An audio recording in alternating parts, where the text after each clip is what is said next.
তোমাদের বলেছিলাম না যে নার্সারিতে কিছু গাছের অর্ডার দেওয়া আছে, তাই চলে এসেছি নার্সারিতে। মেয়েকে টিউশন থেকে নিয়ে ওকে সাথে নিয়েই চলে এসেছিলাম নার্সারিতে।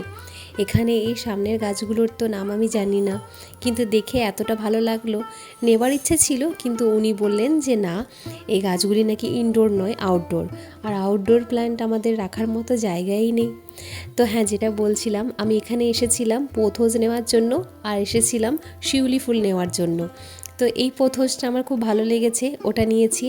আর ভেতরে ঢুকতে দেখলাম এই ধরনের পাতাবাহার গাছগুলি, এর পাতার ডিজাইনটা আমার খুব ভালো লাগলো। আরও চলো দেখিয়ে দিই তোমাদেরকে, এখানে অনেক রকমের গাছ আছে, কিন্তু আমি না এত তাড়াতাড়ি এতগুলো গাছ নিয়ে যেতে পারবো না, কারণ যেহেতু একা হাতেই সবটা করতে হয়, তো আমি যখনই আসি ওই একটা দুটো করে নিয়ে যাই, তারপর একটু দিন সময় নিই, তারপর আবার দুটো গাছ নিয়ে যাই। আপাতত আমি নিতে এসেছিলাম শিউলি ফুলের গাছ আর একটা পোথোস, কিন্তু এই পোথোসটাই নিয়েছি।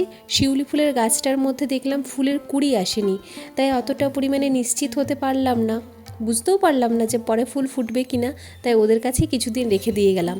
আর সামনে যে দুটি গাছ দেখতে পাচ্ছ, এই গাছগুলি হচ্ছে কামিনী গাছের বনসাই।